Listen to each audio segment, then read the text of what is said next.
मेरी फिक्र में मेरा ईमान मुझे कहता है कि जिस जगह पर मस्जिद थी, है और रहेगी, बाबरी मस्जिद है और रहेगी, बाबरी मस्जिद जिंदाबाद, जिंदाबाद, भारत जिंदाबाद, जय हिंद। शुरुआत में हबीब जलीब का एक शेर पढ़ना चाहता हूं। आप उर्दू जानते हैं और लॉ मिनिस्टर भी उर्दू जानते हैं।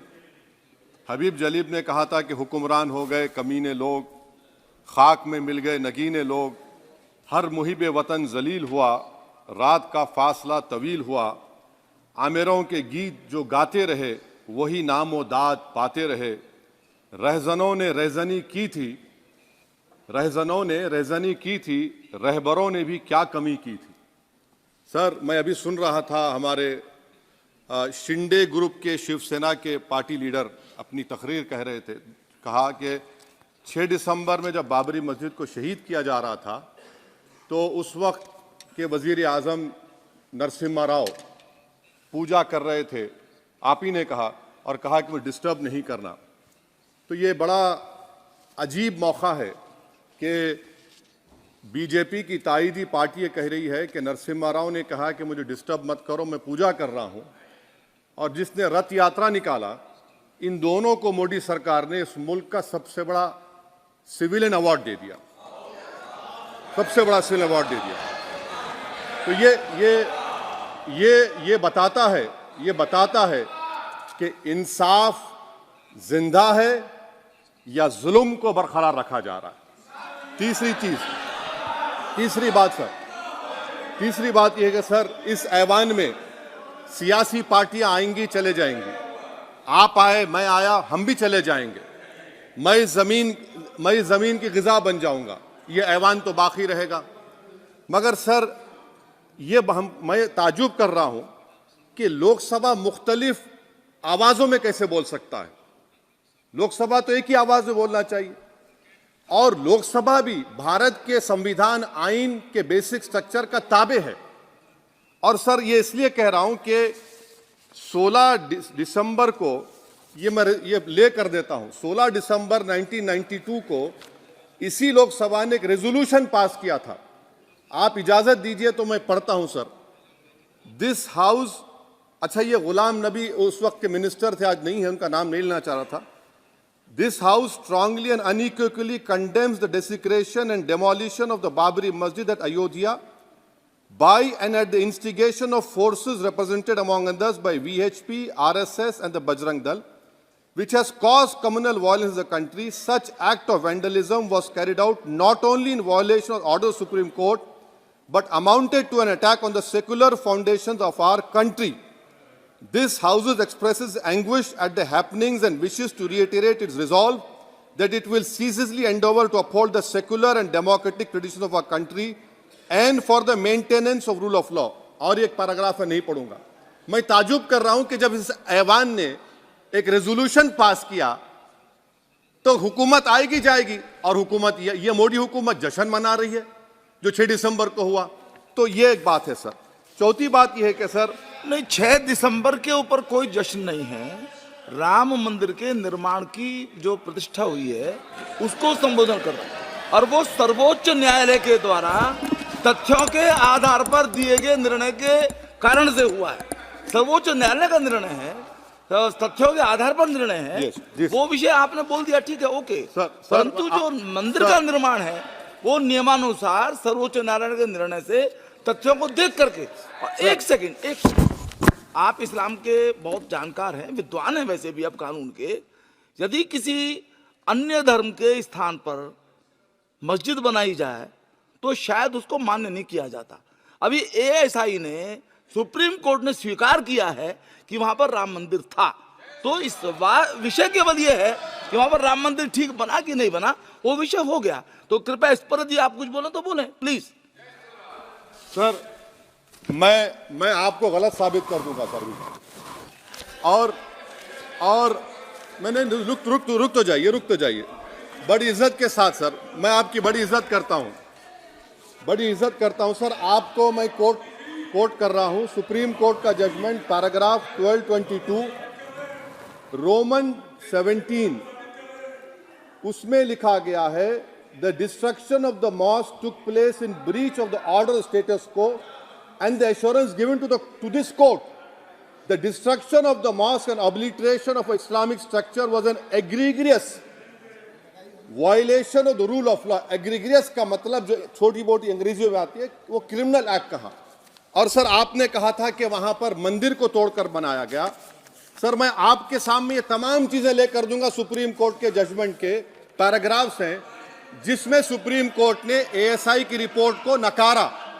उन्होंने कहा कि मंदिर को तोड़कर मस्जिद नहीं बनाई गई थी। सुप्रीम कोर्ट ने कहा, ये सुप्रीम कोर्ट ने कहा। अब और मैं रख दूंगा, आप पढ़ लीजिए, आप पढ़ लीजिए। अच्छा सर मैं अपनी तकरीर पर आ जाता हूं, मैं अपनी तकरीर पर आ जाता हूं सर। तो मैं अपनी बात कर देता हूं सर।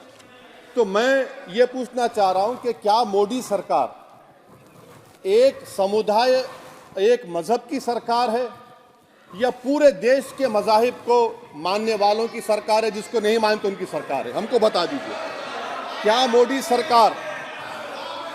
सरकार सिर्फ एक फिक्र और नजरिया हिंदुत्व की सरकार है? क्या इस देश का, इस गवर्नमेंट ऑफ इंडिया का कोई मजहब है? इस वतन अजीज सबके मजहब को मानता है। सर मेरा मानना है कि इस देश का कोई मजहब नहीं है। क्या ये सरकार 22 जनवरी का पैगाम देकर ये बताना चाहती है कि एक मजहब को दूसरे मजहब के मानने वालों पर गलबा और कामयाबी मिली? क्या आइन इसकी इजाजत देता है? क्या ये पैगाम आप जब ऐवान से दे रहे हैं तो 17 करोड़ मुसलमानों को आप क्या पैगाम दे रहे हैं? ये मैं आप पर छोड़ता हूं। सर 49 में धोखा हुआ, 86 में धोखा हुआ, 92 में धोखा हुआ, 2019 और 22 में भी इस ऐवान के जरिए हमको धोखा दिया जा रहा है। और अफसोस के साथ कहना पड़ता है सर कि मुस्लिम अक़लियत को हमेशा ये कहा गया कि तुमको भारत के शहरी बरकरार रहने के लिए एक बहुत बड़ी कीमत तुमको चुकानी पड़ेगी, और हम पर इल्जाम लगा दिया गया। सर क्या मैं बाबर का स्पोक्स पर्सन हूं? क्या मैं जिना का स्पोक्स पर्सन हूं? क्या मैं औरंगजेब का स्पोक्स पर्सन हूं? बताइए सर, आखिर मैं कहां तक आप मुझे लेकर जाएंगे? दूसरी बात यह है सर, दूसरी बात यह है कि फिर 6 दिसंबर के बाद देश में फसाद हुआ, नौजवानों को टाडा में डाला गया जो बूढ़े होकर निकले। यकीनन आपकी सरकार नहीं थी, आपकी सरकार नहीं थी। अच्छा बल्कि मैं तो मर्यादा पुरुषोत्तम राम की इज्जत करता हूं, मगर मैं नाथूराम गोडसे से नफरत करता हूं। मेरी नस्लें नफरत करती रहेंगी क्योंकि नाथूराम गोडसे ने उस शख्स को गोली मारी जिसके जबान से आखिरी लफ्ज निकले हे राम। सर छठी बात यह है कि 87 में मलियाना हाशिमपुरा हुआ, 83 में नेल्ली हुआ, 44 में जम्मू में नस्ल कशी हुई, 2022 में हल्दीवानी में कत्ल हुआ। इतने धोखे सबसे बड़े किसको दिए गए? असदुद्दीन ओवैसी को दिए गए। मगर फिर भी मुझसे ही कहा जाता है कि वफादारी को तुम साबित करो अपनी ओवैसी। सर आज भारत के 17 करोड़ मुसलमान अपने आप को अजनबी और एलिनेट महसूस कर रहे हैं। मैं बहुत बड़ी नाइंसाफी होती है सर, ये कोई तारीखी नाइंसाफी को इंसाफ नहीं किया जा रहा है। स्पीकर बल्कि अंग्रेजी में स्पीकर सर केवल एक प्रश्न का जवाब ओवैसी साहब दे दें कि बाबर को वो आक्रमणकारी मानते हैं या नहीं मानते हैं? पुष्पमित्रा संघा को आप क्या मानते हैं?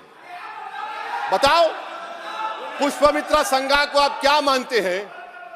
जम्मू के वो कश्मीर के वो राजा को क्या मानते हैं जिसके पास एक फौज थी मंदिरों को तोड़ने के लिए? आप क्या मानते हैं? यही तो मैं कह रहा हूं कि निशिकांत दुबे 47 में आजादी मिली, असदुद्दीन ओवैसी से बाबर की बात पूछ रहे हैं। तुम गांधी की बात पूछते, तुम बोस की बात पूछते, तुम जलियांवाला बाग की बात पूछते, तुम काला पानी में जो मुसलमान शहीद हो गए उनकी बात पूछते, मगर बाबर की बात पूछी जाती है। तो सर मैं आपको बता रहा था, खामखा डिस्टर्ब किए सर, मुझे मेरा वक्त ले लिए निशिकांत दुबे। सर मैं आपसे कह रहा था मोदी हुकूमत ये पैगाम दे रही है भारत के मुसलमानों को कि जान बचाना है या इंसाफ चाहते हो। मैं कह रहा हूं मैं भीख नहीं मांगूंगा, मैं इस नंगी तासुब को कबूल नहीं करूंगा। मैं दूसरे दर्जे के शहरी के मौक़िफ़ को कबूल नहीं करूंगा। मैं अपनी शनाख्त को नहीं मिटने दूंगा। अब मैं झूठी और दिल फरेब बातों पर हरगिज भरोसा नहीं करूंगा। मैं वो काम नहीं करूंगा जो बीजेपी और नाम निहाद सेकुलर पार्टियां चाहती हैं। मैं वो काम करूंगा जो आपको पसंद नहीं है, संविधान के दायरे में रहकर। सर, कंक्लूजन में मैं आपको बताना चाहता हूं कि आज इस देश को किसकी जरूरत है। इस देश को अयोध्या में, तारीख शायद नहीं पढ़ते होंगे, मौलाना अमीर अली कौन थे, पुजारी बाबा रामचरण दास कौन थे, अयोध्या के पुजारी थे। दोनों ने मिलकर अंग्रेजों के खिलाफ जंग लड़ी थी और दोनों ने, अंग्रेजों ने इनको गिरफ्तार किया और एक पेड़ पर मौलाना अमीर अली को और पुजारी रामचरण दास को फांसी दे दी गई। देश को इनकी जरूरत है। देश को शंभू प्रसाद, अचन खां, ये राजा देवी बख्श सिंह के फौज में थे, अंग्रेजों से मुकाबला किया।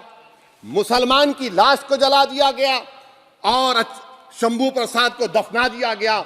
इस देश को यह जरूरत है। देश को बाबा मोदी की जरूरत नहीं है।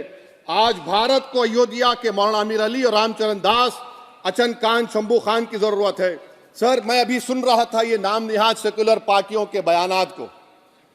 क्या होता है सर, आप, खत्म कर रहा हूं, क्या होता है सर, जब काजी साहब गवाहों को लेकर दुल्हन के पास जाते कि तुमको निकाह कबूल है, तो दुल्हन शर्मा के खामोश बैठ जाती। तो इनकी खामोशी रजामंदी की अलामत है। जी जी। तो सर, मैं खत्म करने से पहले ये बताना चाह रहा हूं कि जब वजीर आजम जवाब देंगे तो क्या वो भारत के 140 करोड़ जनता के लिए जवाब देंगे या फिर सिर्फ हिंदुत्व की फिक्र रखने वालों का जवाब, मैं खत्म कर जवाब देंगे। मैं ये देश, दुनिया, मुसलमान देख रहा है। सर, मैं आपको ये भी बताना चाह रहा हूं, आखिर में कंक्लूड कर रहा हूं सर, 1 मिनट चाहिए, 1 मिनट चाहिए सर।